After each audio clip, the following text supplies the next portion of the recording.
buenas tardes. Es para mí un placer formar parte de nuevo de estas dosis formativas de la Fundación Eurocaja Rural, una iniciativa necesaria porque necesitamos educarnos, concienciar, sensibilizar, formarnos en ciertos temas para construir una sociedad mejor, más justa y solidaria. Este viernes 25 de noviembre se celebra el Día Internacional de la Eliminación de la Violencia contra la Mujer. Por ello, en estas dosis, al igual que hicimos el año pasado, hemos querido tratar este tema tan de actualidad, y es que tomar medidas contra la violencia de género, la violencia machista, cobra vital importancia tras los últimos datos e informes publicados que revelan ese aumento de violencia y agresiones contra mujeres y niñas, especialmente en el ámbito familiar, pero también de forma muy especial en estos últimos años y en un mundo cada vez más tecnológico en las redes sociales. Hablamos de violencia y delitos en la red, una violencia en el ámbito digital que muchas veces es invisible, que no se ve.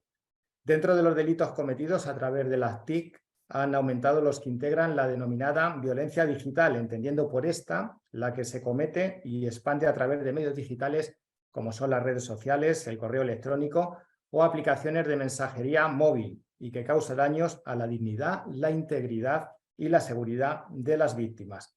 Esta violencia digital afecta en mayor medida a las mujeres. Si nos fijamos en los datos, lo dicen absolutamente todo. Según ONU Mujeres, el 73% de las mujeres en el mundo han estado expuestas o han experimentado algún tipo de violencia en línea. En los últimos 6 años se han duplicado las víctimas de delitos sexuales por cibercriminalidad, según datos disponibles del Ministerio del Interior. Además, durante la pandemia, fíjense, se estima que se han multiplicado por 5 los incidentes sobre violencia de género digital. Entre los problemas de ciberseguridad en violencia machista se encuentra el acceso indebido a las cuentas, la obtención de contraseñas o conseguir datos a través de redes sociales. Otros problemas detectados son compartir vídeos o fotos de contenido íntimo para extorsionar o instalar programas en aparatos electrónicos para vigilar. 7 de cada 10 mujeres en Europa que han sufrido ciberacoso también han sufrido al menos una forma de violencia física o sexual por parte de su pareja, según datos del Instituto Europeo de la Igualdad de Género. El 71% de los maltratadores domésticos vigila las actividades online de las mujeres y el 54% rastrea los teléfonos móviles de las víctimas con software, según datos compartidos por Kaspersky. España se encuentra entre los 5 primeros países de Europa más afectados en software espías que habitualmente se usan para controlar digitalmente la vida de la pareja. De las mujeres que han sufrido algún tipo de acoso sexual, el 18,4% han recibido insinuaciones inapropiadas, humillantes, intimidatorias u ofensivas en las redes sociales de Internet como Facebook, Instagram o Twitter, y el 15,9% ha recibido correos electrónicos, mensajes de WhatsApp o mensajes de texto sexualmente explícitos, inapropiados, que le han hecho sentir ofendida, humillada o intimidada. Las formas más habituales de violencia digital contra las mujeres y niñas incluyen el ciberacoso, los insultos, la pornografía no solicitada, la extorsión sexual, las amenazas de violación, la difusión de datos privados, la llamada pornografía por venganza, entre otras acciones, como recoge el Instituto Europeo de la Igualdad de Género. Y el 90% de las víctimas de la distribución digital no consentida de imágenes íntimas son mujeres. A nivel mundial, 23% de las mujeres manifestaron haber sufrido abuso o acoso en línea al menos una vez en su vida, y 1 de cada 10 mujeres de 15 años en adelante ha sido víctima de alguna forma de violencia en línea. Fraude informático, amenazas, coacciones, delitos sexuales, prevención, denuncias. Para hablar de todo ello y mucho más, es un privilegio contar hoy con Escarlata Gutiérrez Mayo, fiscal experta en investigación de delitos informáticos del Ministerio Fiscal del Estado español. Tiene un amplio currículo, por destacar, por ejemplo, ha sido codirectora de cursos de la Fiscalía de Castilla-La Mancha, del Consejo General del Poder Judicial en Castilla-La Mancha y del Centro de Estudios Jurídicos del Ministerio de Justicia. En 2021 fue finalista al premio Pericia Tecnológica al mejor comunicador de ciberseguridad otorgado por la Asociación Profesional de Peritos de Nuevas Tecnologías y también recibió el premio al cerebro más divulgativo. Como divulgadora jurídica se ha focalizado en visibilizar diferentes ámbitos desde sus redes sociales, contando en Twitter con más de 54.000 seguidores. Buenas tardes, Escarlata. Buenas tardes, Julián, y buenas tardes a todos. Un placer estar aquí con vosotros. Antes de tu intervención me gustaría lanzarte varias preguntas que están seguro en boca de todos y todas aquellas personas que están participando en esta dosis formativa. ¿Qué es la ciberviolencia de género? ¿Cuáles son los delitos que se cometen más cometidos en la red? ¿Qué es el acoso en redes y cuándo se considera que hay acoso en redes sociales? ¿Cómo se puede prevenir la violencia cibernética o a quién acudir cuando hay acoso o violencia por Internet? Así que cuando quieras, Escarlata, te dejo con esta dosis informativa. Muchas gracias, Julián. Ahora voy a compartir pantalla y bueno, vamos a dejar un turno al final para preguntas, unos 10 minutitos al final de la presentación para que podáis formular preguntas que yo creo que me va a formular Julián, que será quien hará de moderador y las leerá, las que nos podéis enviar durante toda la intervención, luego Julián las recopila y me las formula al final. ¿Estáis viendo la presentación? Sí, ¿verdad? Fenomenal. Voy a ponerlo en modo así también, ¿verdad? Y así veis que se pasa, ¿no? Sí, ¿no? Se ve bien. Sí, perfecto. Vale, muchas gracias, Julián. Pues esto va a ser lo que vamos a ver en esta dosis formativa. La verdad que tenemos poco tiempo, voy a condensarlo y decir las partes más interesantes o que más se producen en la práctica. Y si alguna os genera mayor interés y no se está viendo en la suficiente profundidad, pues os animo a que formuléis, intervengáis y formuláis una pregunta que luego Julián va a recoger y me va a formular. Vamos a ver un poquito de introducción, retos y desafíos que plantean estos delitos y luego los que más se producen relacionados, como digo, con la, bueno, como ha dicho muy bien Julián, con esta violencia de género digital, ¿no? Porque al final, bueno, en delitos cometidos o delitos informáticos tenemos muchos otros supuestos, pero no los vamos a ver aquí, como por ejemplo las estafas informáticas, etcétera. Aquí nos vamos a centrar más, como decía Julián, con ocasión, además de este 25 de noviembre, este día contra la violencia de género, en lo que es la violencia de género digital. Por eso he traído los que para mí son los más interesantes relacionados con esta temática, como es el quebrantamiento de la prohibición de comunicación que se comete a través de las redes sociales, de las TIC, el delito de stalking o acoso, lo decimos en inglés, pero bueno, es el delito de acoso, es el ciberacoso, al que hacía también referencia Julián, los delitos contra la intimidad, que están cada vez a la orden del día en estos temas de violencia de género digital, luego lo vamos a ver con más calma. Kill grooming, también lo vamos a ver. Como veis, muchos tienen nombres en inglés porque se denominan así, no sabría decir ningún motivo, pero bueno, luego lo vamos a ver su traducción y cómo tiene ese encaje en nuestro ordenamiento. Y luego la agresión sexual virtual, que también ha hecho referencia a ella Julián, y medidas de prevención, que aunque he puesto un apartado al final, iré diciendo también a lo largo de la intervención, aunque tengo que decir que yo no soy una especialista en medidas de prevención porque, por desgracia, cuando intervenimos los fiscales y los tribunales es cuando ya se ha producido el delito, pero sí que puedo decir cosas que a mi entender pueden servir para, en la medida de lo posible, prevenir estos delitos o, como decía Julián, a dónde podemos acudir. Por supuesto, la policía, eso lo sabemos todos, ¿no? Pero sí que voy a decir alguna otra cosa que a lo mejor no es tan conocida cuando tenemos este tipo de delitos o se ha producido algunos de estos supuestos.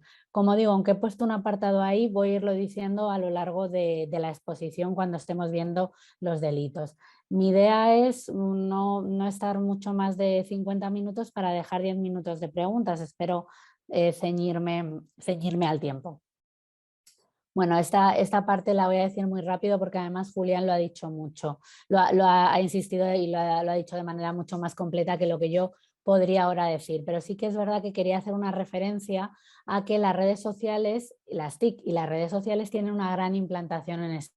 España. Ahí tenéis una serie de datos. El 87% de los internautas mayores de edad tienen redes sociales y el 97% en el caso de los adolescentes entre 14 y 17 años. ¿Esto que provoca? Que la gran implantación de las redes hace que, bueno, están en nuestra vida cotidiana y a la hora de cometer delitos, pues tenemos cada vez más supuestos donde el delito se comete de manera íntegra, por decirlo de alguna manera, con estas tecnologías de la información y la comunicación, o bien, aunque sea un delito de propia mano que se comete en persona, para que nos entendamos, tenemos algún elemento también de prueba digital, algún elemento tecnológico, mensajes de WhatsApp, etcétera. Esto era únicamente para ponerlo en contexto. Estos datos también los ha dicho muy bien Julián, y yo sí que quería insistir en que según estos datos de ONU Mujeres, que no son solamente en España, es como en todos los países, es, ya lo digo, a nivel internacional, el 90% de las víctimas de la distribución digital no consentida de imágenes íntimas son mujeres. Ese es el tipo del 197.7 que luego vamos a ver. Pero para que veáis cómo afectan en mucha mayor medida a las mujeres y hay mayor victimización por parte de la mujer. Además, esto lo ha dicho Julián, entonces voy a pasar, pero sí que quiero hacer referencia en un punto. Esta violencia de género digital, además de otras consecuencias, por supuesto, para la integridad moral de las víctimas, ¿no? Para su intimidad, bueno, además de otra serie de consecuencias, persigue y provoca y consigue que las mujeres reduzcan la presencia en Internet y en las redes sociales. Las investigaciones indican que prácticamente un 30% de las mujeres que han sufrido violencia basada en las TIC han reducido deliberadamente la presencia en línea. Efectivamente, quien ha sufrido un acoso en redes sociales o bien ha sido víctima de un 197.7, esa distribución no consentida de imágenes íntimas u otro tipo de delito que luego veremos, al final cierran las redes, cierran y reducen su presencia en Internet. Y diríamos, bueno, ¿qué más da? No, pues ¿qué más da? No, ya de por sí hay una brecha de género entre las mujeres que utilizamos todas estas TIC y redes sociales frente a los hombres, y no olvidemos que ya no, las redes sociales, me centro en las redes, pero las TIC en general, las redes sociales no solamente tienen una parte lúdica y privada y de socializarse, que está muy bien y que también es importante, también tienen una parte profesional. Las redes sociales también tienen un punto, hay redes destinadas únicamente a perfiles profesionales como LinkedIn, por ejemplo, y otras que se pueden utilizar también con esos fines. Así también estamos provocando que se vaya haciendo más grande esa brecha de género y que las mujeres acaben desapareciendo al final de la vida pública. Vida digital, pero vida pública digital. No olvidemos ese punto que persiguen muchas de estas conductas de control, de acoso y que lo consiguen, como estamos viendo. Estos delitos, no solamente los de violencia de género digital, los que en general los informáticos o los que se cometen a través de las TIC, tienen una serie de retos y desafíos para todos los operadores jurídicos, ¿no? Cierta especialización porque, bueno, tienen una serie de componentes, no hay que ser ingeniero informático, está claro, pero hay que tener cierto dominio, cierta familiaridad con conceptos y con funcionamiento de redes sociales y de estas tecnologías de la información y comunicación que no siempre los operadores jurídicos tenemos, ¿no? Hay que entender, como digo, bien ese funcionamiento de las redes para ver si una conducta encaja en el tipo.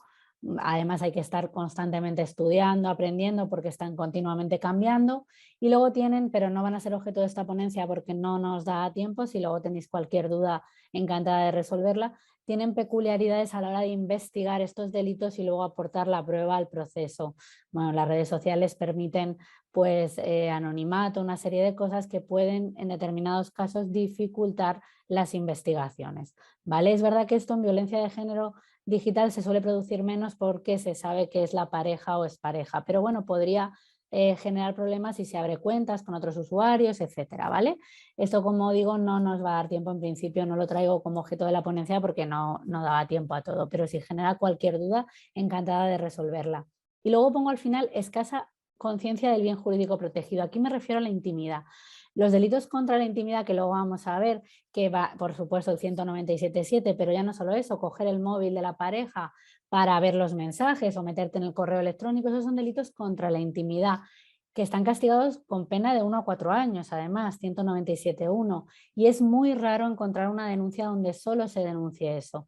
Es verdad que cuando hay que viene con otras cosas sí se denuncia, pero que solo se denuncie eso es raro. No sé si no existe la conciencia de que es un delito, no sé muy bien cuál es el motivo, pero es cierto que creo que ahí es importante una labor de concienciación porque bueno, luego lo vamos a ver, la pareja no cancela una pareja no cancela el derecho a la intimidad de cada uno, por supuesto se pueden compartir determinados ámbitos, pero que sea tu pareja no quiere decir que tenga derecho a acceder a tu correo electrónico, a tu teléfono móvil, si tú no se lo has consentido o si simplemente no has dicho nada, no hay ningún tipo de consentimiento tácito por ser pareja. Otra cosa es que uno conozca las claves del otro y que de manera aceptada se intercambian el teléfono, se lo dejen coger, eso es otra cosa, pero en principio cada uno tiene su intimidad y bueno, pues meterse en el correo electrónico, meterse en el móvil para ver WhatsApp, para ver fotos o lo que sea, eso constituye un delito contra la intimidad y muy pocas veces, yo muy pocas denuncias, por no decir ninguna,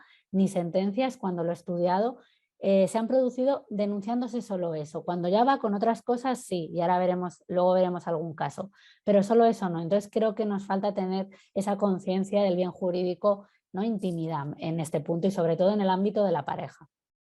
Me voy a centrar, ahora voy a empezar con los delitos que os iba contando que me parecen más interesantes desde el punto de vista de la violencia de género digital.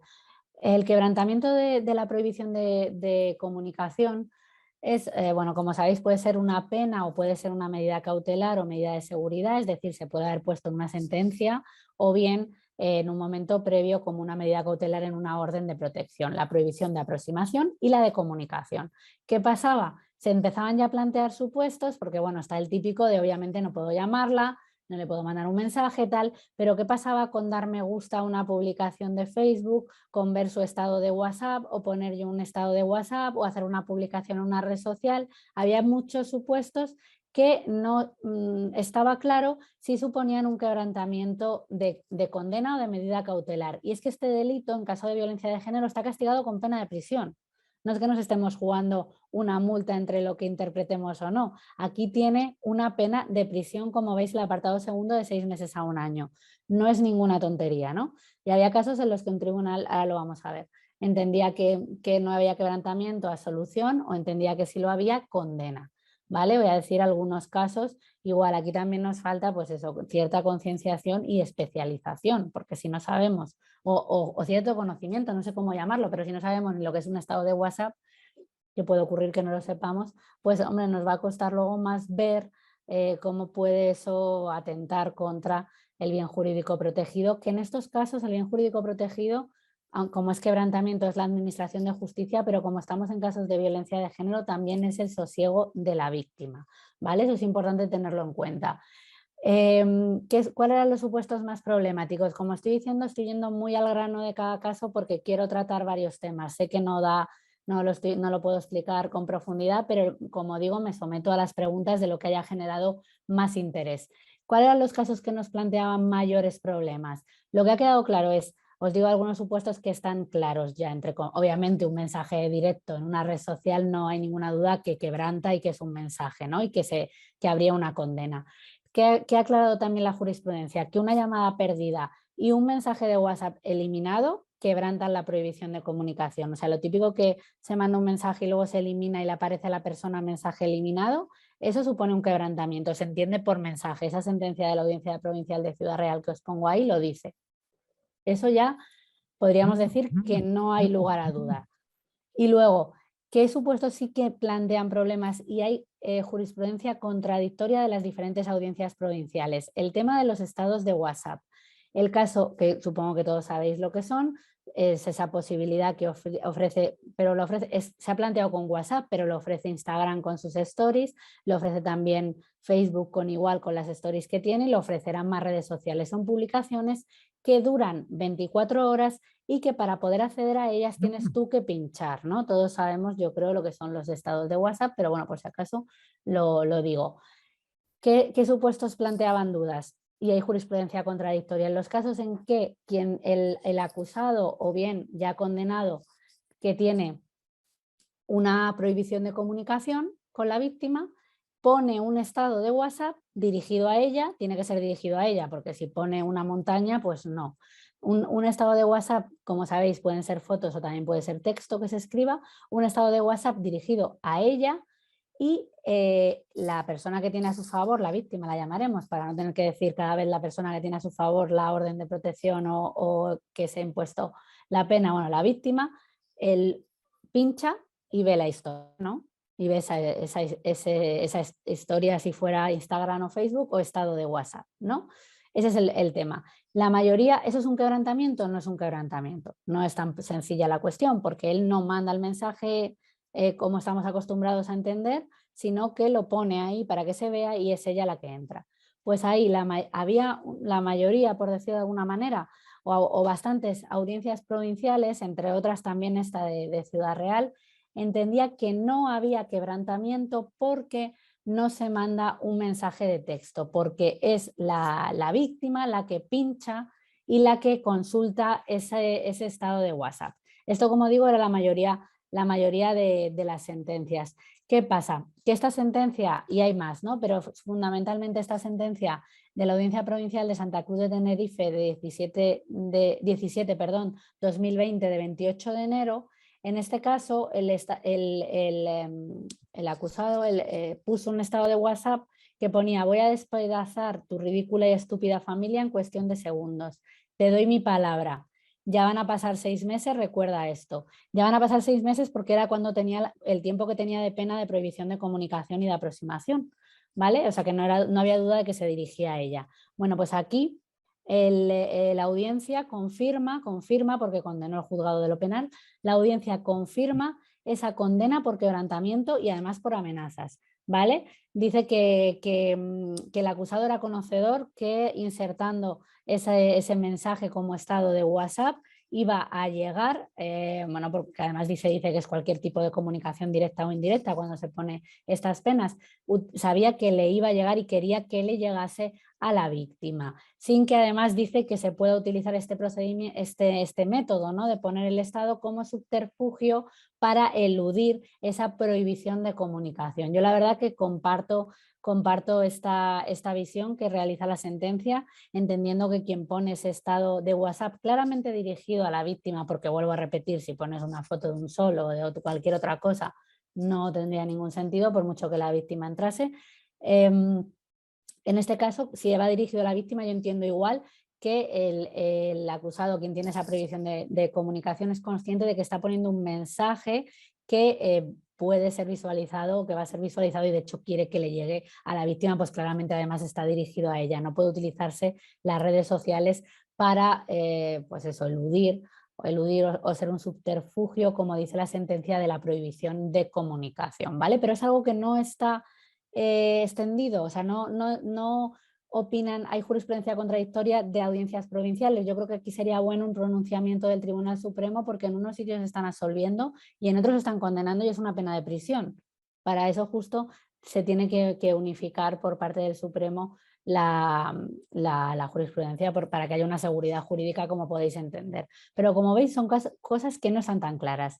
Esa sentencia del Supremo, que sí que os pongo ahí, la 553-2022, sí que ha dicho que publicar, lo pongo a raíz de Facebook, pero no se refería a Facebook, se refería a una red, a Google, a una red de Google. Sí que decía que la red social Google, así que decía que poniendo un mensaje en esa red social, un mensaje público, por decirlo de alguna manera, en esa red social, dirigido igualmente a la perjudicada, sabiendo que ella está unida a esa red social y lo va a ver, confirma igualmente la condena por quebrantamiento. Entiende que eso es quebrantamiento, ¿vale? Eso sí que se ha pronunciado el Tribunal Supremo. Y luego la que fue de las pioneras sentencias que se pronunció sobre estos temas de 2016 es esta de la Audiencia Provincial de Barcelona, que entiende que dar me gusta igual a una publicación que ha puesto la perjudicada quebranta la prohibición de comunicación, porque no olvidemos que eso se traduce en un mensaje que le llega con la red social diciendo: a Pepito le gusta tu publicación. En vez de poner me gusta, él en vez de poner en letra me gusta, la aplicación te permite, la red social te permite pues utilizar un botón para hacerlo, pero no deja de ser un mensaje, ¿vale? Con eso, y voy a resaltar dos ideas de esto. Yo creo que para ver si estamos, porque hay supuestos variopintos y más que van a acabar ocurriendo, para ver si tenemos un supuesto de quebrantamiento, tenemos que ver si esa interacción que se produce en la red social es un mensaje que de alguna manera le va a llegar a la perjudicada, ¿no? Pues porque esté unida a la red social, o igual porque sea un me gusta y le llegue, porque le cites y también le llegue. Eso creo que es bastante importante y teniendo en cuenta que aún hay pronunciamientos contradictorios sobre determinados asuntos como los estados. Dos cuestiones. ¿Se tiene que hacer constar en el auto, en la sentencia de manera expresa, que no se debe comunicar a través de las redes? No. ¿Por qué? Porque ya se dice cualquier tipo de comunicación directa o indirecta. Si se incluye, fenomenal, pero en principio no habría que incluirlo. Y dos, alegar que la víctima no ha bloqueado al acusado nos vale para evitar este delito, ¿no? Para decir, no, no, es que como no le ha bloqueado, pues entonces no hay delito, ¿no? Bueno, pues no, la víctima no tiene, eso ya lo ha dicho muchas veces la jurisprudencia, la víctima no tiene la obligación de bloquear al acusado. Es el acusado quien tiene la prohibición de comunicación y quien no se tiene que comunicar con la víctima. No hay que poner en ningún caso el foco de atención en la víctima. Voy a pasar igual a la siguiente cuestión. Sé que puede generar muchas cuestiones, pero como digo, tampoco tenemos mucho tiempo para ver todo en profundidad. Luego cualquier cosa me podéis plantear las dudas que consideréis. A continuación vamos a ver el delito, otro delito que se produce mucho, lo ha dicho Julián, este ciberacoso, ¿no? Que también lo han lanzado como pregunta cuándo se puede considerar ciberacoso, etcétera. Bueno, es lo que denominamos delito de stalking o acoso, está en el 172 ter, que se introdujo, no sé si lo pongo aquí, no, aquí no lo ponía, pero se introdujo con la ley orgánica de 2015, 1-2015, y luego ha tenido una modificación con la ley orgánica 10-2022, que recientemente, bueno, en octubre, entró en vigor. Este delito no solamente castiga el ciberacoso es una de las modalidades, también castiga el acoso presencial y muchas veces viene mezclado, ¿no? Ahí os pongo un poco los requisitos del tipo, que es acosar a una persona llevando a cabo de manera insistente y reiterada alguna de las conductas siguientes: vigilar, perseguir, o sea, eso es físico, y luego el segundo sí que sería ese ciberacoso, ¿no? Establecer o intentar establecer contacto con ella a través de cualquier medio de comunicación, y bueno, luego hay otra serie de tipos que vamos a ver, pero lo que sería ciberacoso sería ese apartado segundo. Este tipo tiene una pena agravada, un subtipo agravado en el caso de que hayan sido pareja o expareja en violencia de género y doméstica, las personas del apartado segundo del 173.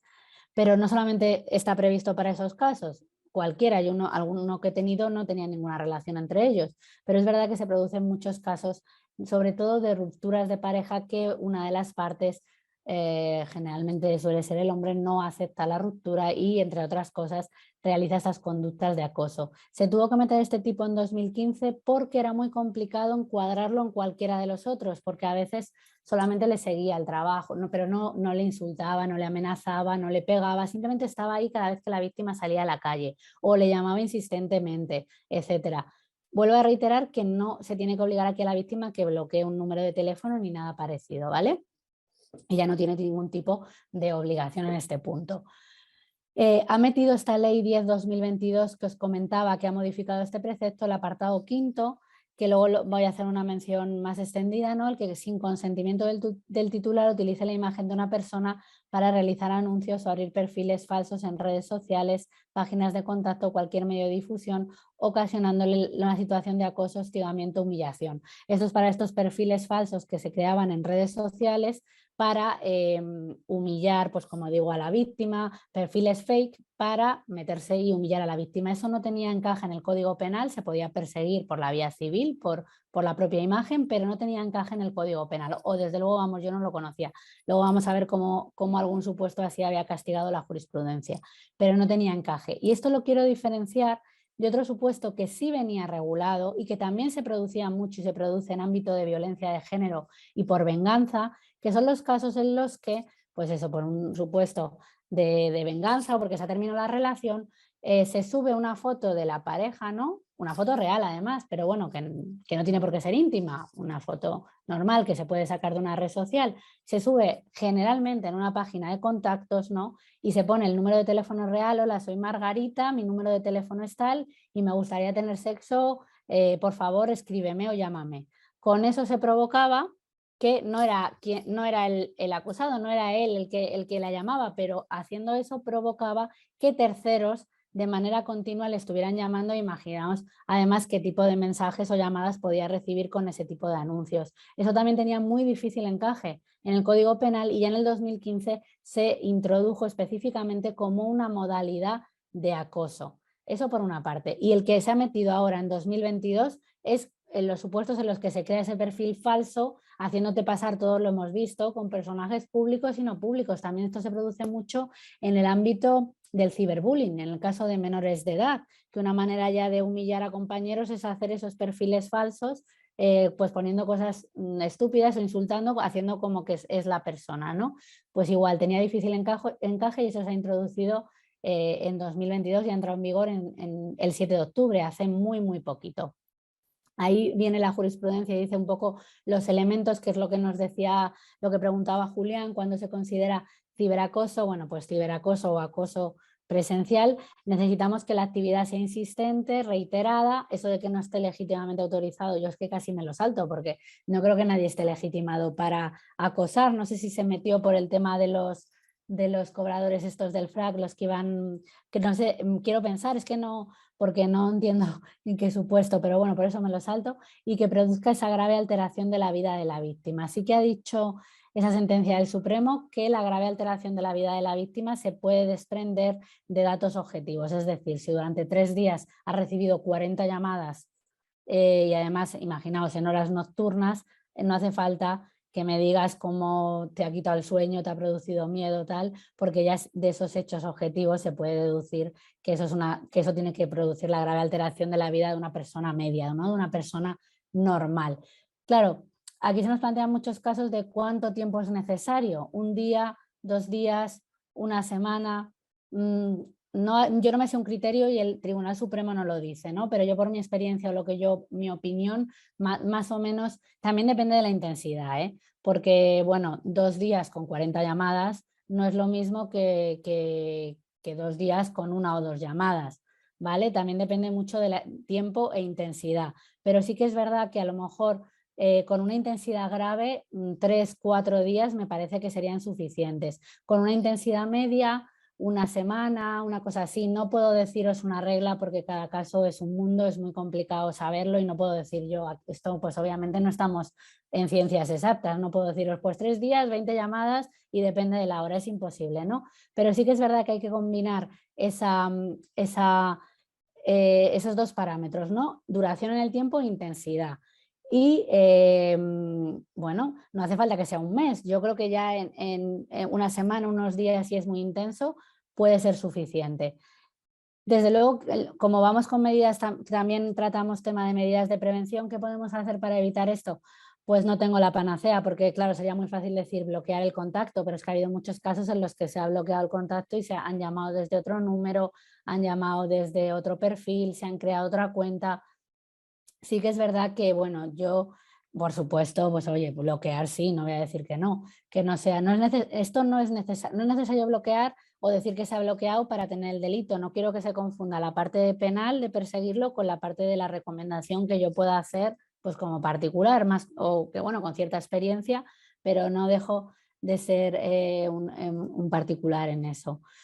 Bloquear, por supuesto, y yo desde luego tampoco esperaría a que sea mucho tiempo, porque con 1 semana o con unos días es suficiente. O sea, no hay que estar ahí esperando, pensando que hay que aguantarlo. Yo diría bueno, pues cuando han pasado unos días se denuncie.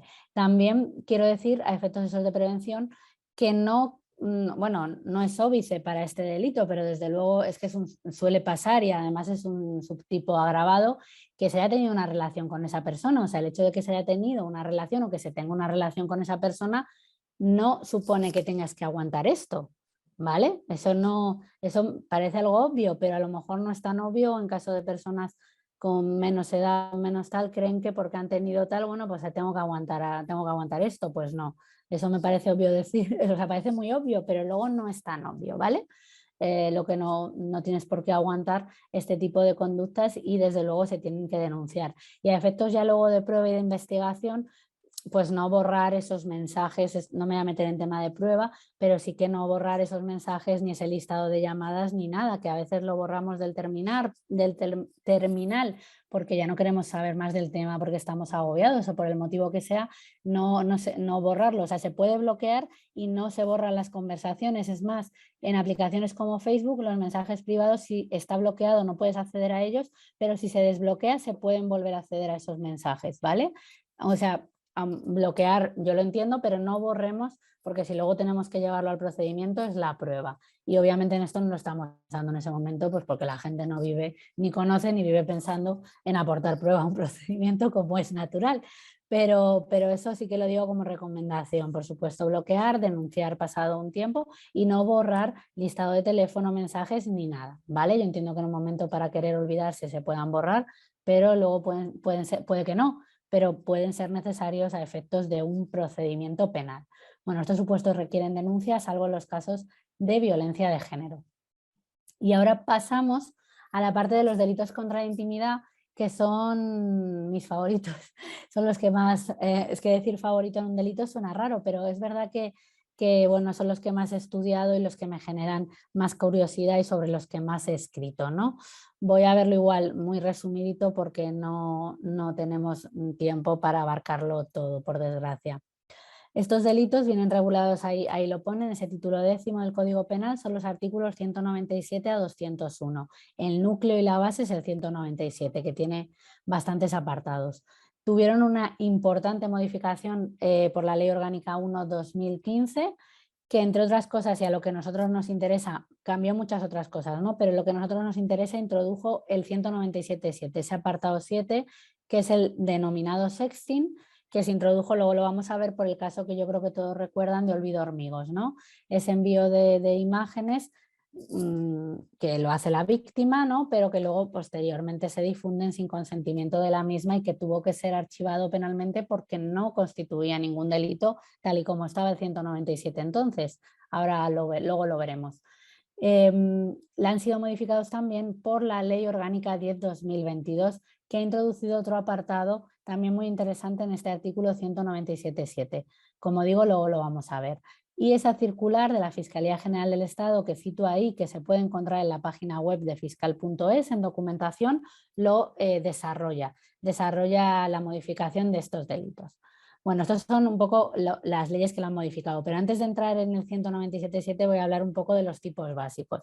Ese control de móvil y dispositivos electrónicos a que he hecho referencia antes y que pensamos que no es un delito. Es más, yo hice un hilo de esto como en 2020, no sé si 20 o no me acuerdo, pero 2020, 2019, 2020, de una sentencia del 16 y luego salió hasta como noticia en algunos periódicos de lo que se entendió que era noticiable, que era coger el móvil de tu pareja para ver los mensajes de WhatsApp, es un delito. Parece, es que es así, obviamente, no, por supuesto, si se tiene consentimiento para utilizar un terminal, no, pero si no se tiene consentimiento es un delito, el delito del 197.1 y si además se difunden, bueno, pues tiene mayor pena, de 2 a 5 años, o sea, eso que entendemos como normal o que se puede plantear incluso con un debate ético. ¿Qué opinas de coger ver el WhatsApp cuando tal persona se va al baño? Pues es que eso es un delito, no es un tema ya de comunicación, que yo no me meto en eso, ya cada uno sabrá lo que tiene que hacer o no. Es que desde el punto de vista jurídico es un delito. Esa sentencia que pongo ahí, que es de 2016, como digo, no es que sea una novedad de ahora el Tribunal Supremo dice que esto es un delito, no, esto lleva siendo un delito siempre, ¿no? Y esa sentencia del Tribunal Supremo de 21 de junio de 2016 condena en un caso, lo que pasa es que lo que decía, casi nunca estos casos vienen solo por eso, vienen con más cosas. Este caso de esta sentencia, que fue un caso brutal, de una detención ilegal, porque en caso de expareja la detuvo en la casa con la hija, la ató, la pegó, además de todas las perrerías varias, cogió el teléfono móvil y miró los WhatsApp y leyó mensajes y tal. Entonces también se le condenó por el delito contra la intimidad y además aquí el Tribunal Supremo dice que en los móviles queda claro que se proyecta intimidad porque actualmente es posiblemente el dispositivo electrónico, depende de cada persona, ¿no? Pero posiblemente sea el dispositivo electrónico donde actualmente proyectamos más intimidad. Y eso todos lo sabemos, ¿no? Tenemos conversaciones de WhatsApp, tenemos correos electrónicos, tenemos fotografías, tenemos de todo, ¿no? Entonces, notas de texto, tenemos bueno, muchas, todos sabemos, ¿no? Todos tenemos este tipo ya de smartphone que tenemos muchísimos contactos, tenemos de todo. Entonces, posiblemente sea el dispositivo donde más se proyecta intimidad y sin duda cogerlo para ver mensajes, fotos o lo que sea es un delito contra la intimidad. Y que sea pareja, como he dicho, no cancela la intimidad individual de cada persona en el ámbito de la pareja. Habrá espacios compartidos, por supuesto, pero no porque, pues eso, porque si esa pareja se puede coger el móvil de la otra persona sin su consentimiento, ¿vale? Eso es importante tenerlo en cuenta y se producen muchos casos, pues eso, de control, ¿no? Ya no solo de pareja, ¿no? Para controlar con quién se habla, como tal, etcétera. Pues eso, que quede claro que es un delito contra la intimidad. Luego os he traído otro supuesto que yo creo que Julián también ha hecho referencia o parecido en la introducción, que la verdad que ha tocado muchos puntos que vamos a ver en la exposición, que es ese, pongo ahí control de la nube, pero técnicamente era un acceso y destrucción de la nube.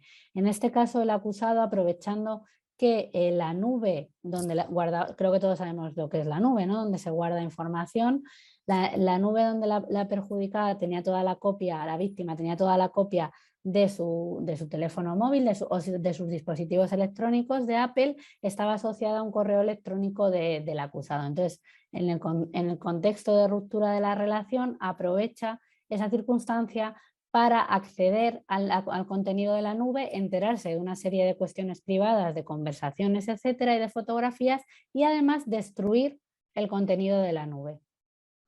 ¿Vale? Le borra todo lo que tenía en la nube. Le impide, por tanto, que ella también pudiera acceder a esa información.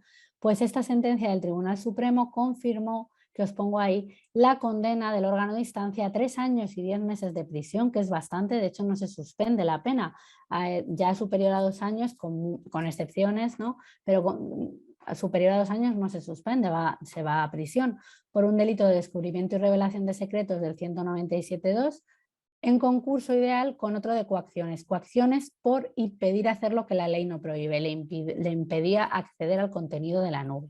¿Vale?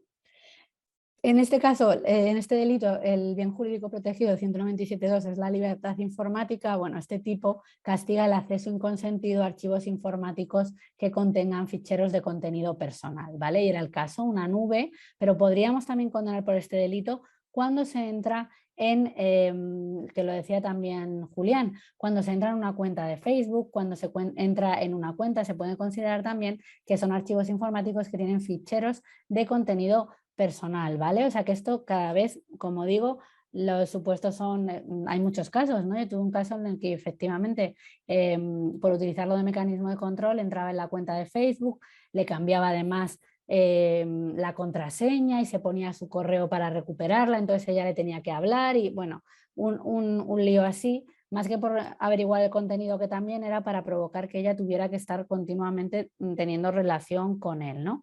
Y además es que existen programas que te permiten, porque el supuesto que teníamos era un agricultor, o sea, no tenía conocimientos informáticos especialmente, pero hay programas que te permiten averiguar estas contraseñas y que eso está prohibido. De hecho, hay un tipo específico para eso, pero el hecho es que están en el mercado y se pueden conseguir. Ese tipo no lo he traído, ese 197 TER, porque no nos daba tiempo, eso no se pueden ofertar esos programas que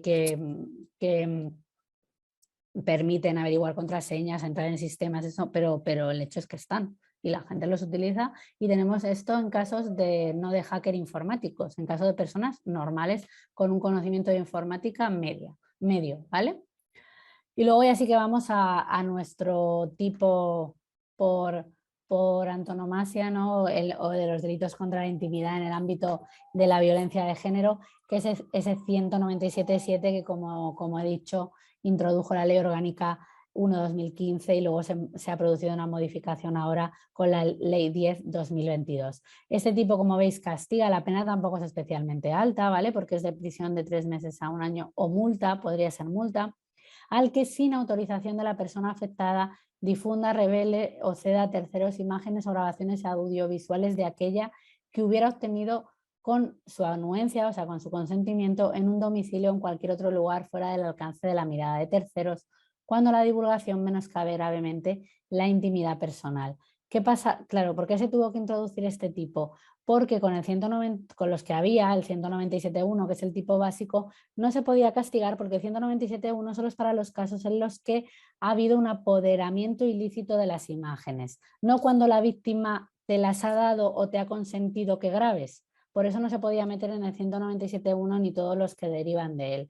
Hubo que meter un tipo específico. Aquí tenemos consentimiento para grabar, para hacer la foto, o bien nos la mandan de manera voluntaria, pero nosotros la mandamos a terceros, que puede ser una persona, pueden ser 1000, eso no importa a efectos del delito, podrá importar para fijar la responsabilidad civil, pero no a efectos del delito, y lo mandamos sin consentimiento, ¿vale?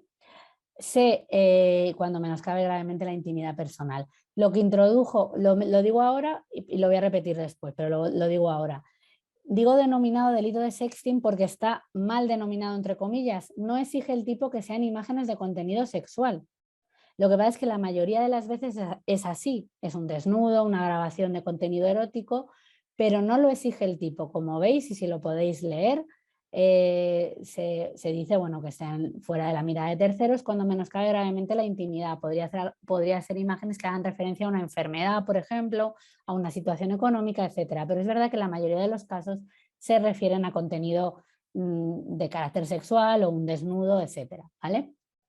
Lo que ha introducido la ley 1022 es ese segundo párrafo, ¿vale? Porque ese es un apartado, ese segundo párrafo en este apartado, que impone una pena de multa, es un delito leve, a quien habiendo recibido las imágenes a las que se refiere el párrafo anterior, las difunda, revele o ceda a terceros, sin el consentimiento de la persona afectada. ¿Qué pasaba? Que con este delito, luego lo vamos a ver con más calma, pero solamente podía ser autor del mismo la persona que había grabado o que había recibido de la víctima esa imagen.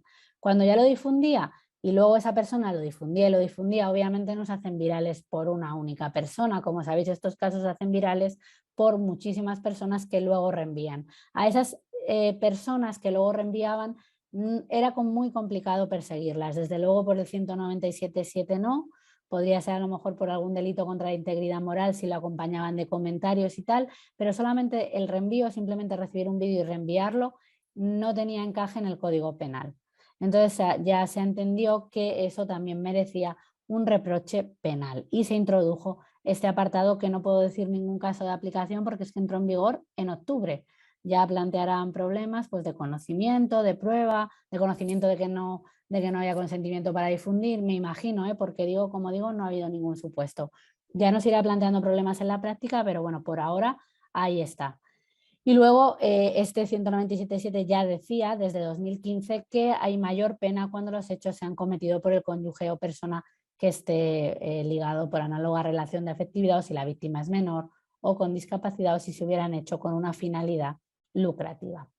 Ahí, como digo, bueno, se introdujo por lo que acabo de decir por la ley de 2015 y ha sido modificada en ese párrafo con la ley orgánica 10/2022. El sujeto activo, bueno, la conducta típica, como veis, se tiene que haber producido la grabación o la obtención de la imagen y tiene que producirse en un contexto de intimidad, ¿no? El domicilio o cualquier otro lugar reservado a la mirada de terceros, que eso puede dar lugar a jurisprudencia diferente, pero lo cierto es que yo los supuestos que conozco y que ahora he traído se grababa, o sea, eran imágenes en el domicilio.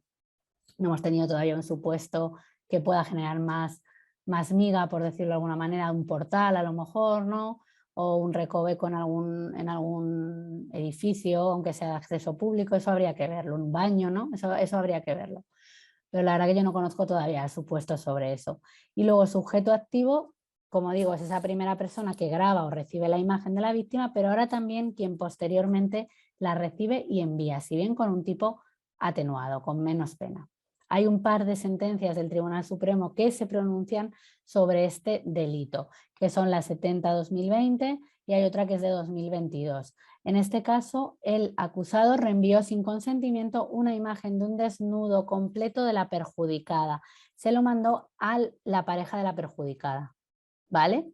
Le mandó a la pareja, solamente una persona, le mandó a la pareja de la perjudicada la imagen que la perjudicada le haya mandado a él, imagino que porque tendrían algún tipo de relación, aunque la sentencia dice que eran amigos, ¿no?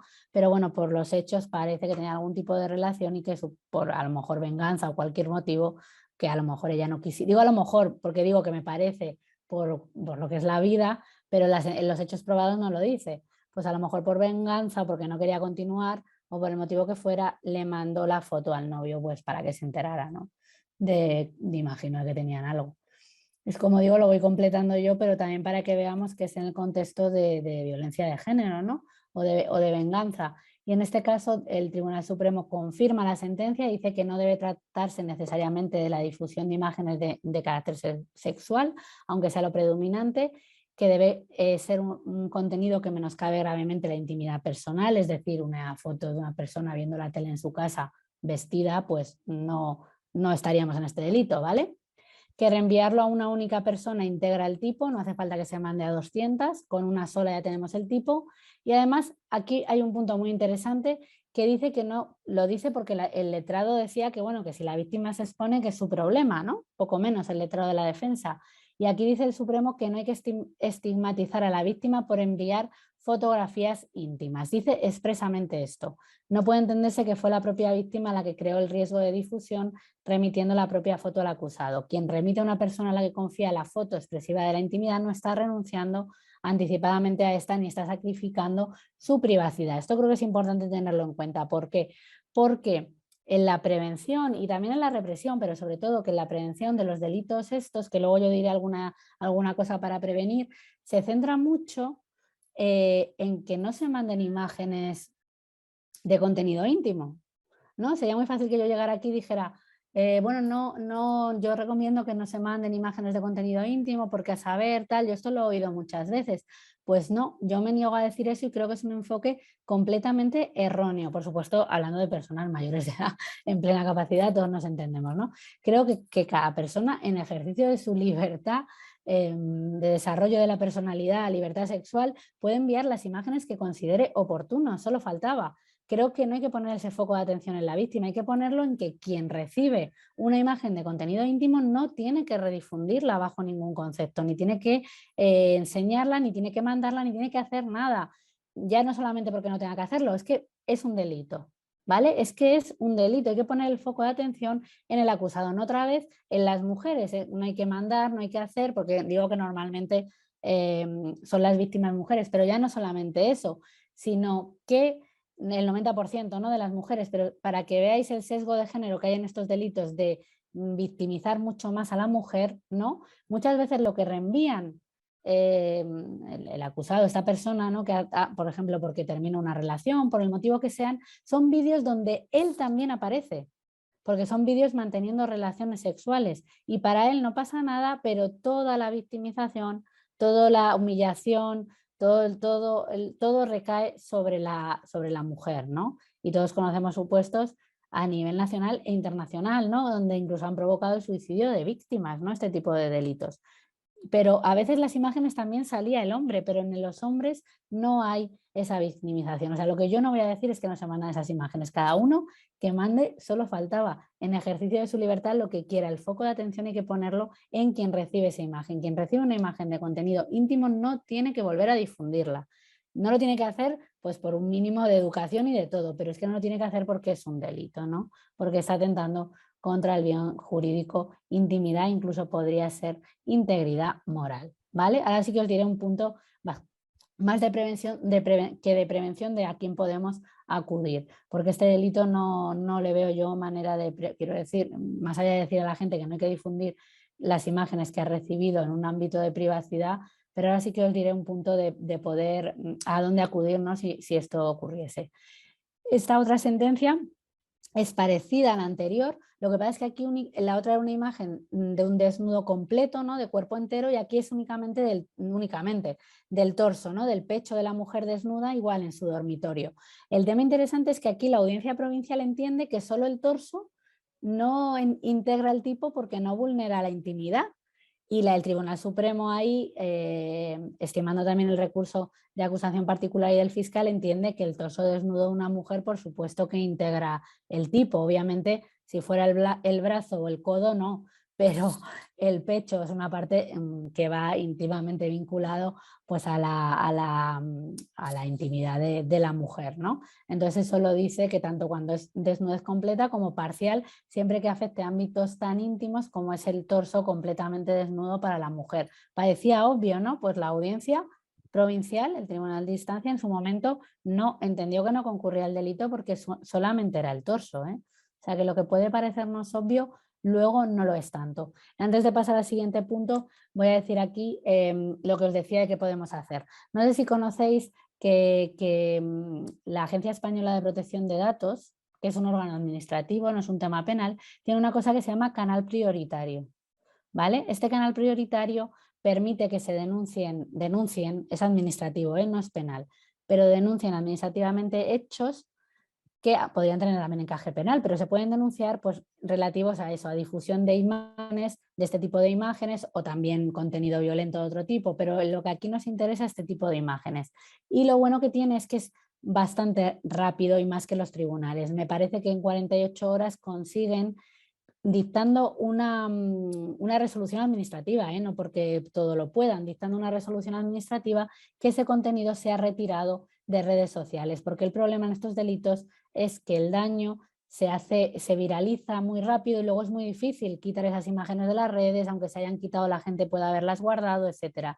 Entonces ese canal, no digo que sea la panacea, pero de luego es mucho más rápido que la denuncia ante un juzgado, porque bueno, luego no entra por la guardia, hasta que se pueda adoptar una medida cautelar penal pasa muchísimo más tiempo. Y ese canal prioritario, yo siempre que doy este tipo de ponencias lo recomiendo porque también es muy desconocido. Pues os animo, a lo mejor lo conocéis y si no lo conocéis, os animo a que lo conozcáis y lo difundáis. ¿Vale? Después tenemos otro tipo de delito contra la intimidad, no, bueno, no es contra la intimidad, ahora lo veremos, que he puesto esa sentencia, ¿no? Pero ahora todos conocemos, yo creo que me deben quedar, ¿cuánto me pueden quedar? Como 10 Pues minutos. no, ¿Cuánto, Julián? 4 o 5 minutos, más o menos. Vale, para yo ya ir concluyendo, vale. Nada, voy a decir dos ideas, esto y me voy a saltar otra parte. Ahora cada vez hay programas que permiten con la cara de una persona poner el cuerpo desnuda de otro o meterlo en un vídeo de contenido erótico, tal, y luego difundirlo. Si eso pasara, no estamos ante un delito contra la intimidad porque no es el cuerpo desnudo de la persona, pero podría ser un delito contra la integridad moral del 173.1. Y esa sentencia que pongo ahí, referida al Código Penal Militar, en un caso similar donde se difundió una foto que no era de la persona, pero se hizo pensar que era de una persona erótica y provocó comentarios degradantes y vejatorios, fue condenado por un tipo similar, digo similar porque era el Código Penal Militar, al 173.1 del Código Penal. Y esto me lo voy a saltar porque no nos da tiempo y me quiero meter en el tema de agresión sexual virtual. Esta sentencia de la 447-2021, que es anterior a la reforma que ha habido en estos delitos, pero para lo que a mí me interesa valdría igual, en un supuesto en el que el acusado, bueno, pedía a la menor fotos y vídeos amenazándole que si no le seguía mandando fotos y vídeos donde ella se estaba tocando, etcétera, de contenido erótico, iba a difundir los que ya tenía, entiende que eso es un caso de intimidación que provoca una agresión sexual o un delito de agresión sexual.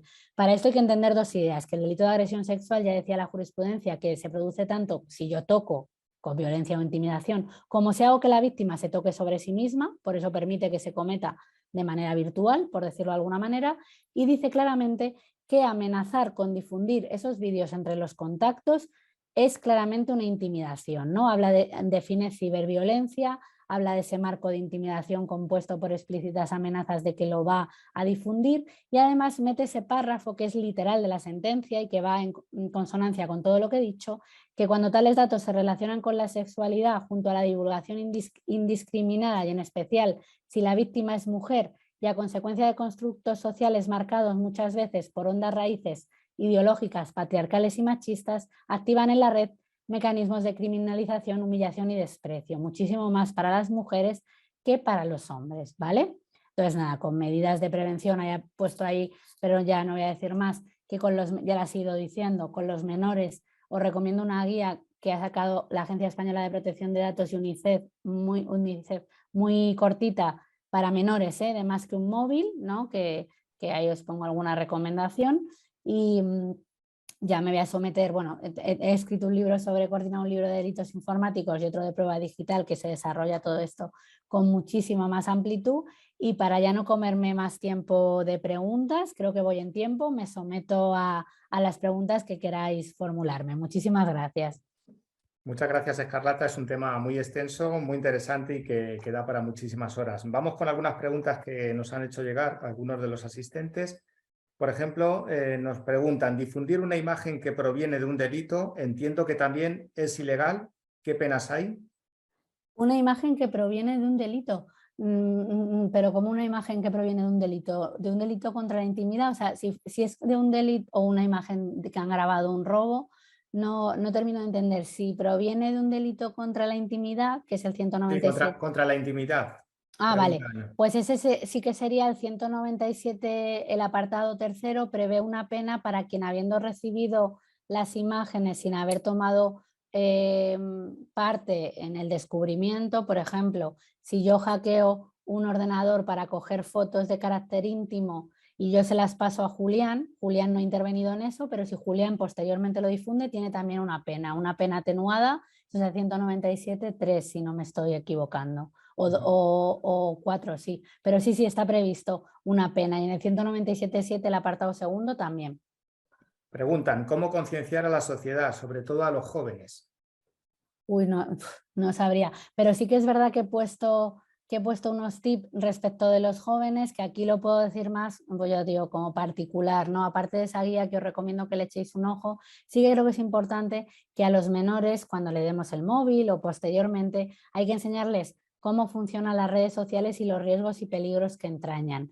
Porque que sepa utilizar el dispositivo, que seguramente sepa mejor que nosotros, no quiere decir que sepa los peligros que hay. Es decir, quien sabe manejar un coche no sabe conducir, hay que conocer señales, los peligros, etcétera.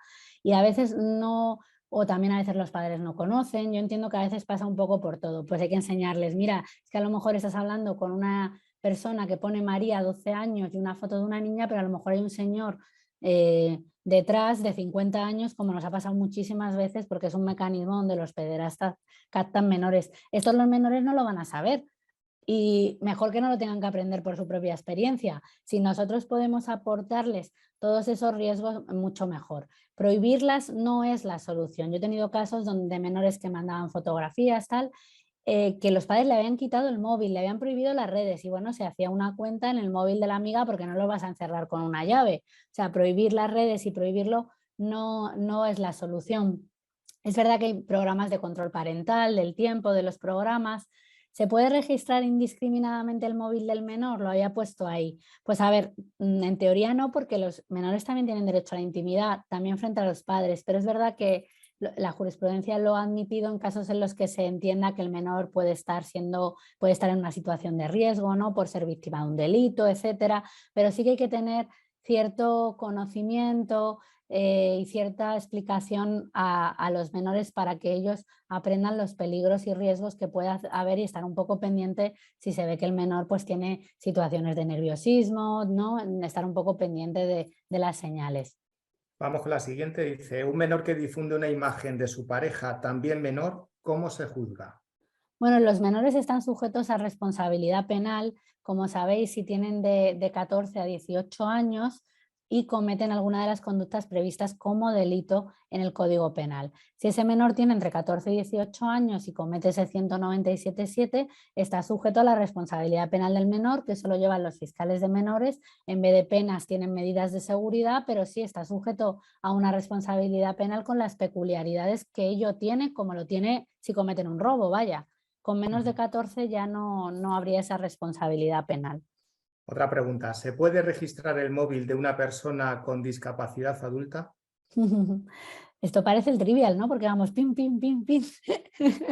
A ver, eso estaríamos en el mismo supuesto que una persona menor de edad. Eso no he tenido jurisprudencia, pero yo considero que las personas en mi opinión como jurista, las personas con discapacidad conservan sus derechos y siguen teniendo derecho a la intimidad. Pero es verdad que la persona que tenga su tutela, no uno cualquiera, una persona encargada de su cuidado, de su tutela, y de su supervisión. Bueno, tutela ahora ya no es con la nueva ley de provisión de apoyos, bueno, me entendéis, ¿no? Que esté encargada de la provisión de apoyos, etcétera, que pueda pensar que está en una situación de riesgo, sí que considero que podría hacerlo, pero con las mismas prevenciones que en el caso de menores y no de manera indiscriminada y no cualquier persona. Voy a llegar yo ahora a coger el móvil de una persona con discapacidad o de un menor. Ujú. Otra pregunta, Escarlata. En el caso de que se haga viral un vídeo íntimo por WhatsApp, además de denunciar a la policía, ¿existe la posibilidad de denunciar a Meta como propietario de la red social? No, en principio, o sea, para pedirle responsabilidad penal no. Y para pedirle que retire el contenido en WhatsApp es muy difícil. Lo que sí que se puede es, bueno, en el resto de redes sociales se puede denunciar ese, por ejemplo, si se hubiera subido el vídeo a YouTube, por ejemplo, se puede denunciar la publicación a la propia plataforma, reportar, etcétera. Pero ahí lo que os digo que es más rápido y más efectivo a mi entender es el canal prioritario de la Agencia Española de Protección de Datos, pero denunciar a WhatsApp no. Vamos con otra pregunta. ¿La persona acosada tiene que recoger todas las pruebas necesarias o son los peritos informáticos, una vez autorizados por la autoridad competente, los que recogen todo el rastro de una conducta de violencia de género? Claro, la verdad que es una pregunta muy buena y va relacionada con prueba digital.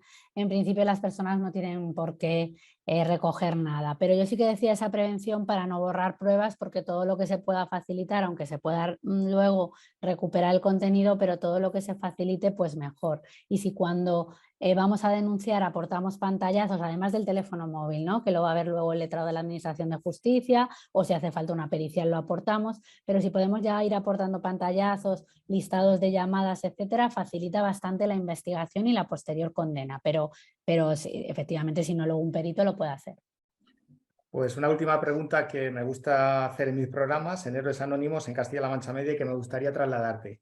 ¿Qué has aprendido, Escarlata, de tu trabajo ligado a esos delitos en las redes y qué mensaje te gustaría trasladar a la sociedad? Pues mira, lo que he aprendido es que, que también lo digo muchas veces, es que como yo hablo justo de delitos y de la parte mala, no nos quedemos en la parte mala de las redes, las TIC, las tecnologías de la información y la comunicación, y las redes sociales tienen una parte buenísima para todas las personas, para menores, etcétera. No tenemos que tenerles miedo, en mi opinión, no tenemos que tenerles miedo, sí respeto, sí conocimiento, formación. Aunque seamos personas adultas, hay muchas compañías que hacen formación para personas adultas en redes sociales y es casi obligado para todos, pero especialmente cuando tenemos hijos. No podemos cerrarnos o apartarnos o temer a estas tecnologías o a las redes, tenemos que conocerlas, tenemos que saber los peligros que pueden entrañar y en particular cuando tenemos hijos y les vamos a facilitar un dispositivo electrónico, tenemos que facilitarles una formación, que luego los menores nos hagan más o menos, bueno, pues como todo en la vida, ¿no? Pero tenemos que dar esa formación a los menores porque que sepan manejar los dispositivos mejor que nosotros no quiere decir que conozcan los riesgos, se los tenemos que transmitir, pero no nos quedemos con esa parte porque tiene mucho bueno, hay que conocerlo, conocer los peligros para poder luego combatirlos o prevenirlos. Pues nada, muchas gracias, Escarlata. Como decía, podíamos estar aquí horas y horas hablando de este tema tan interesante y sin duda hemos aprendido muchísimo con tu ponencia sobre esos delitos en la red y medidas de prevención. Muchísimas gracias, Julián, y a la Fundación Eurocaja Rural por esta oportunidad y a todos los que os habéis conectado y de manera tan activa con tantísimas preguntas. Ha sido un placer y ya lamento que no tengamos más tiempo pues, para hacerlo más extendido, pero ha sido un verdadero placer. Muchas gracias. Hay que recordar que el 016 es el teléfono específico para la asistencia a las víctimas de violencia de género. Es gratuito y no deja huella. También en Castilla-La Mancha hay un teléfono gratuito de información sobre violencia machista, que es el 900-100-114. Como decía, ha sido un placer poder aprender y escuchar con Escarlata y haber podido estar en esta dosis formativa. Gracias a todos y a todas los asistentes e inscritos y sobre todo a la Fundación Eurocaja Rural. Y recuerden que el viernes 25 de noviembre es un día para concienciarnos todos y todas que esta lacra debe por fin acabar. Muchas gracias y buenas tardes.